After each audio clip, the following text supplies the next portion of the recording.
Hello everyone, welcome to our channel Legal Mind Map. So today in this video, we'll cover petition for dissolution of marriage draft. हमारा subject है drafting, pleading and conveyancing और इस video में हम explanation, draft, affidavit, case law ये सब cover करने वाले हैं.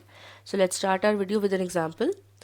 सो हम डिसोल्यूशन ऑफ मैरिज का एक एग्जांपल लेंगे. केस है हमारा Mr A versus Mrs A. Mr A and Mrs A ने शादी की थी अंडर हिंदू मैरिज एक्ट 1955 और 5 इयर्स तक वो लोग साथ में भी रहे थे.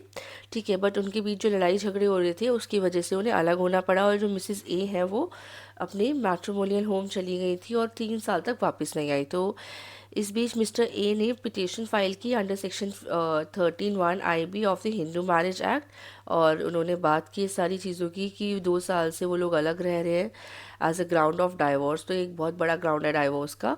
तो since Mrs A contested the petition, उन्होंने भी पिटीशन को आगे बढ़ाते हुए कि ये हम डाइवोर्स लेना चाहते हैं, म्यूचुअल कंसेंट की बात नहीं है, डाइवोर्स की बात है कि हम कई चीज़ों पे डिसएग्रीमेंट जताते हैं कि हमारे थॉट्स साथ में नहीं मिलते हैं. So Mr A supported his petition with an affidavit और attesting to the facts.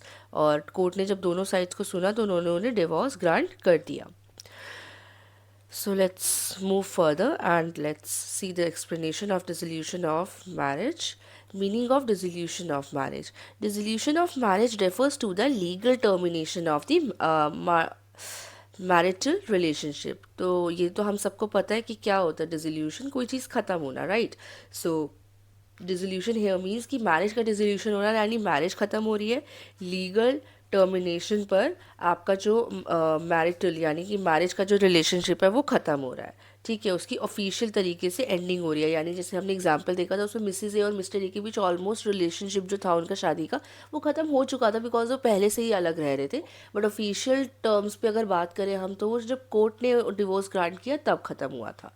ठीक है, सो ending the right and responsibilities, यानी जो भी राइट्स है रिस्पॉन्सिबिलिटीज़ है वो भी एंड हो जाती है उनके बीच की between the spouses. It encompasses divorce, annulment and judicial separation depending on the circumstances of the case. तो ये सब हम मान सकते हैं जब अलग होते हैं लोग. ठीक है, वो केस के ऊपर डिपेंड करता है कि हम डाइवोर्स मानेंगे, एनुअलमेंट मानेंगे या जुडिशियल सेपरेशन मानेंगे. While dissolution of marriage is a broader term that can include both divorce and annulment, it is commonly used interchangeable with divorce in legal proceedings. So applicable laws governing dissolution of marriage in India. तो India में कौन से ऐसे laws हैं जो dissolution और marriage को govern कर रहे हैं वो हम देख लेते हैं. So the law governing the dissolution of marriage India depends on the reason of the party. Religion क्या है उन पार्टी का, इस पर डिपेंड करता है कि कौन सा लॉ उसे गवर्न करेगा. ठीक है, तो जैसे कि हिंदू मैरिज एक्ट है 1955 जो किस पे एप्लीकेबल होता है, हिंदूज पे, बुद्धिस्ट पे, जैन पे एंड सिख पे. सेक्शन 13 जो है वो प्रोवाइड करता है ग्राउंड्स ऑफ डाइवोर्स जिसमें adultery, cruelty, desertion and conversion, insanity etcetera ऐसे ऐसे कुछ रीजंस आ जाते हैं जो एक like they are the biggest reason for divorce कि इनके बेसिस पे कोर्ट आपको डाइवोर्स ग्रांट कर सकती है easily. And section 13 allows for mutual consent divorce. तो सेक्शन 13 में बात करी जाती है म्यूचुअल कंसेंट डाइवोर्स की कि दोनों पार्टनर ही साथ नहीं रहना चाहते, म्यूचुअली चाहते कि वो दोनों अलग हो जाए. तो ये एक अलग सिचुएशन होती है. और डाइवोर्स किसी रीज़न से लिया जाना कि इसने ऐसा किया या इसने मेरे साथ वैसा किया कि एक पार्टनर ज़्यादा डाइवोर्स की तरफ झुक रहा है या एक पार्टनर ज़्यादा अलग होने की तरफ झुक रहा है ड्यू टू सम रीज़न, कोई डिसएग्रीमेंट्स है उनके बीच, इवन उनका रिश्ता अलग हो रहा है तब भी. तो ऐसी ऐसी चीज़ें वो सेक्शन 13 प्रोवाइड कर रहा है ग्राउंड्स पे. Now special marriage act 1955 applicable to interfaith and civil marriages. जो सेक्शन 27 इसकी बात करता है प्रोवाइड ग्राउंड्स फॉर डाइवोर्स. ये इतना नॉट श्योर कि ये एग्ज़ाम में आपके लिए इतना इंपॉर्टेंट होगा. हिंदू मैरिज एक्ट तक तो इंपॉर्टेंट होगा बट स्टिल मैंने कवर कर दिया फॉर द बेसिक नॉलेज. अगर अगर लिखना पड़े एग्ज़ाम में तो लिख भी सकते हैं, वो तो डेफिनेटली अच्छा ही होगा. बट फिर भी एक नॉलेज हमारे को होनी चाहिए इस चीज़ की because we are going to draft and future में भी काम आएगा. So similar to Hindu Marriage Act. Then Muslim law, dissolution of Muslim Marriage Act 1939. Under Sharia law, a Muslim man can divorce his wife through talaq, while Muslim women can seek dissolution through khula. Or under the dissolution of Muslim marriage act 1939। अब Indian divorce act है 1869 for Christians, तो govern करता है divorce among Christians in India, provides for judicial separation and resolution for marriage on grounds such as adultery, cruelty, and desertion. Now, Parsi Marriage and Divorce Act 1936 ये Parsis के लिए होता है. Family code act 1984 establish family code to handle cases. तो ये family code जो cases handle करते हैं वो भी सारे फैमिली से रिलेटेड, जैसे marriage dissolution, child custody and maintenance. तो ये भी एक one of the important act है, तो मैंने इसमें डाल दिया because one of marriage dissolution के भी इसी पे जाते हैं. So when does dissolution of marriage apply, कब अप्लाई करते हैं? तो dissolution of marriage applies to the following in the following circumstances when a spouse has committed adultery. तो अब अडल्ट्री की बात की जाती है. See I am not going to explain all the single term, ठीक है. वीडियो बहुत ज़्यादा लंबी भी हो जाएगी और मुझे ऐसा लगता है कि टाइम वेस्ट ही होगा, क्योंकि ये सारी टर्म्स हम ऑलरेडी सीखते आ रहे हैं regularly. So when a spouse has committed adultery, when one spouse has been cruel या फिर one spouse has been cruel, एक spouse बहुत ज़्यादा cruel है दूसरे पर, जैसे physical या फिर mental abuse हो रहा है. When one spouse has deserted the other for specific period, ठीक है. when एक spouse ने छोड़ ही दिया है दूसरे spouse को और काफ़ी लंबे टाइम तक, जैसे कि हिंदू लॉ के अकॉर्डिंग अगर 2 साल के अंडर ये चीज़ हो जाती है कि अगर आप 2 साल से ऊपर छोड़ रहे हो एक स्पाउस को अपने, तो वहाँ पे ग्राउंड बन जाएगा डाइवोर्स का.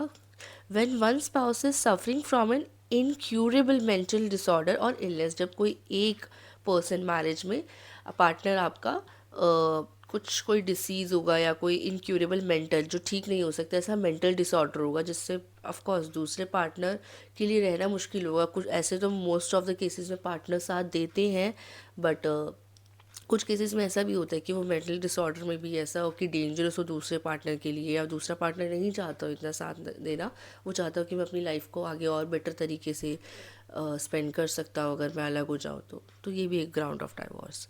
In case of conversion of religion, अगर कोई एक पार्टनर भी रिलीजन कन्वर्ट कर लेता है तो ये भी एक बहुत बड़ा ग्राउंड हो सकता है. Example, one spouse converts and other does not wish to continue the marriage. Of course now if one spouse has renounce the world, कि एक तरीके से संन्यास ले लिया, तो वैसे ही वो लोग साथ में नहीं है तो फिर उन्हें ऑफिशियली भी डिवोर्स ग्रांट कर दिया जाता है. If spouse is missing for a continuous period, अगर एक स्पाउस है यानी एक पार्टनर है जो काफ़ी लंबे टाइम तक मिसिंग है, तो ये भी एक ग्राउंड हुआ. और फिर आता है इन म्यूचुअल कंसेंट केसेस, जहाँ डिसोल्यूशन ऑफ मैरिज अप्लाई होता है. Both spouse agree that they can not live together, दोनों स्पाउस अग्री करते, दोनों पार्टनर्स अग्री करते कि वो साथ में नहीं रह पाएंगे. And they have been living separately for at least 1 year before filing the petition. तो पिटिशन फाइल करने से 1 साल पहले तक वो अलग ही रह रहे थे, तो वहाँ पे कोर्ट को यकीन हो जाता है कि दोनों साथ रहना ही नहीं चाहते और कोई स्कोप ही नहीं है इनके बीच, तो वहाँ पे भी डिवोर्स ग्रांट कर दिया जाता है. ना who can apply for dissolution of marriage, the right of course partners apply कर सकते हैं, दोनों में से कोई भी, बट एक बार हम पढ़ लेते हैं इसको. So Hindu, Buddhist, Jains and Sikh में can apply under section 13 of Hindu marriage act 1955 for contested divorce and section 13B for mutual divorce. Muslims में Muslim wife can seek dissolution under dissolution of Muslim marriage act 1939. जो husband है वो pronounce कर सकते talaq subject to recent legal restrictions.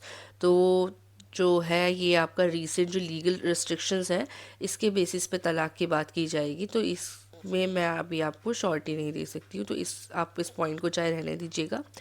Then Christians can apply under section 10 of the Indian divorce act 1869.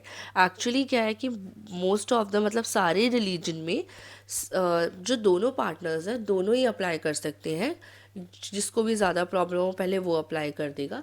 But Muslims के अंदर चीज़ें थोड़ी सी different है या एक्ट्स थोड़े डिफरेंट है. Now Parsis can seek dissolution under Parsi Marriage and Divorce Act 1936 and interfaith and civil marriages governed by the Special Marriage Act 1954. Now in the family court of jurisdiction जो आपका आएगा वो and then petition number, ठीक है, हम draft पे आ चुके हैं। In the matter of, then mister A का पूरा हम यही वो जो हमने फर्स्ट स्लाइड में एग्जांपल डिस्कस किया था mister A and Mrs A का, द सेम एग्जांपल हमने अपने ड्राफ्ट में यूज़ किया ताकि आपको ईजी रहे ड्राफ्ट को समझना। वर्सेस मिसेस ए, इनका दोनों का पार्टीज का पूरा information. Then petition for dissolution of marriage under section 13 of Hindu marriage act 1955।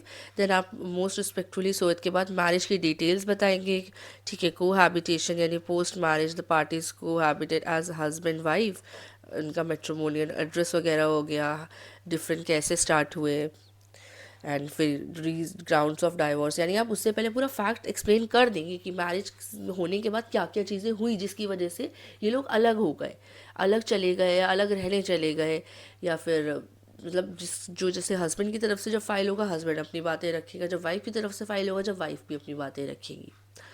फिर ग्राउंड्स ऑफ डाइवोर्स जैसे कि अडल्ट्री की, ये सब मैरिज में था कि ये ग्राउंड्स ऑफ डाइवोर्स है कि हमारी मैरिज में प्रेजेंट था और ये इसके साथ तो मैं रह नहीं सकती इस तरीके से, ठीक है। सो अडल्ट्री हो गया, क्रुएलिटी हो गया, डिजर्शन हो गया, कन्वर्जन हो गया, ये सारे ग्राउंड्स होते हैं। तो अगर इनमें से कुछ एक दो है या ये सारे भी हैं तो ऑफकोर्स सॉलिड लाइक एक डाइवोर्स केस बनता है।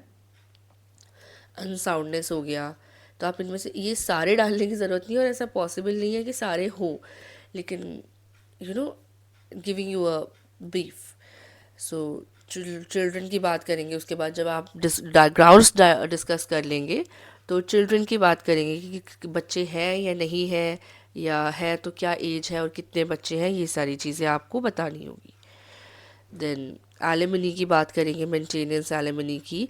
देन उसके बाद प्रीवियस प्रोसीडिंग, किससे पहले कोई प्रोसीडिंग थी, no prior proceedings regarding this marriage और related matters are pending in any court of law.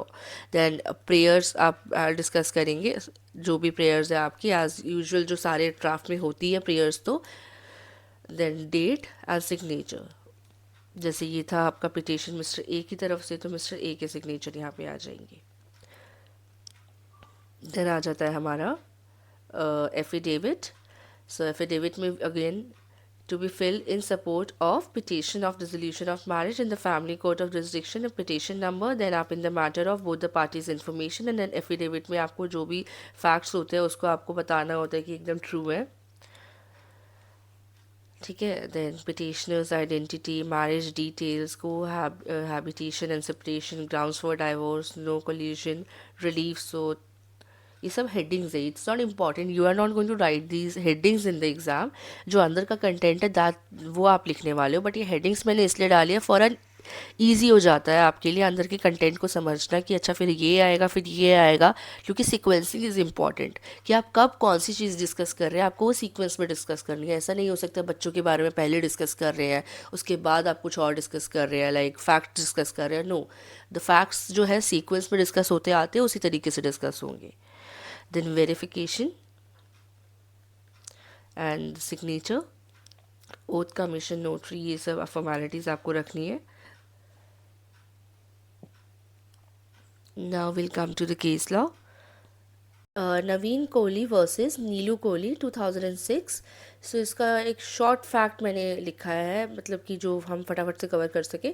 सो नवीन कोहली जो कि हस्बैंड थे और नीलू कोहली वाइफ थी, ये दोनों की शादी हुई थी 1975 में और इनका रिलेशनशिप काफ़ी ख़राब चल रहा था। कांस्टेंट फाइट्स हो रही थी और एलिगेशंस लगा रहे थे एक दूसरे के ऊपर। सो जो हस्बैंड थे उन्होंने एक्यूज़ किया वाइफ को कि वो मेंटल क्रुएलिटी कर रही है, एंड उन्होंने डिवोर्स फाइल किया under section 13(1) IA of the Hindu marriage act 1955। Ground रखा उन्होंने क्रुएलिटी एज अ ग्राउंड, ठीक है।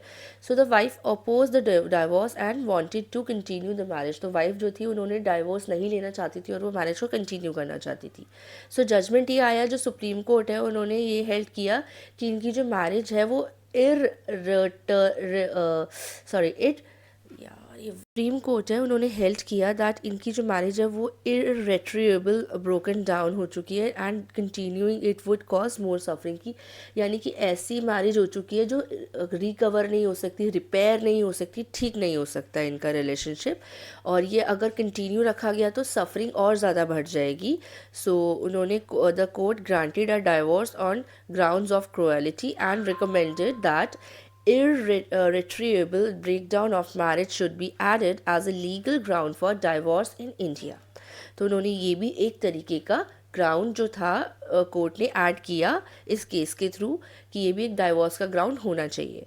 So the court also noted that the forcing to people to stay in a dead marriage serves no purpose, कि दो लोगों को ज़बरदस्ती एक डेड मैरिज, जो मैरिज ऑलरेडी ख़त्म हो चुकी है, बेकार हो चुकी है, ठीक नहीं हो सकती, उस रिश्ते में उनको पुश करना या उनको साथ रखना कोई पर्पस नहीं देगा.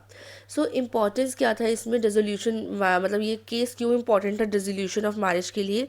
The case set an important president for granting divorce when the marriage is beyond repair, कि ये मैरिज जब भी एक मैरिज होती है जो रिपेयर नहीं हो सकती, तो उस सिचुएशन में कोर्ट ने क्या फ़ैसला लिया. And it reinforced mental cruelty as a strong ground, कि इस केस ने बताया कि मेंटल क्रुएलिटी एक बहुत स्ट्रॉन्ग ग्राउंड है मैरिज के डिसोल्यूशन का. It lead to debate on introducing irretrievable breakdown of marriage as a legal ground for divorce in India. So एक तरीके से एक ऐसी मैरिज जो रिपेयर नहीं हो सकती, ठीक नहीं हो सकती, उस पे कोर्ट ने क्या कहा, ये ग्राउंड उन्होंने कोर्ट ने ऐड किया है इस केस के थ्रू. तो ये केस इसलिए important. So that's it in this video. I hope आपको वीडियो समझ आई होगी. Please don't forget to like, share and subscribe. Thank you.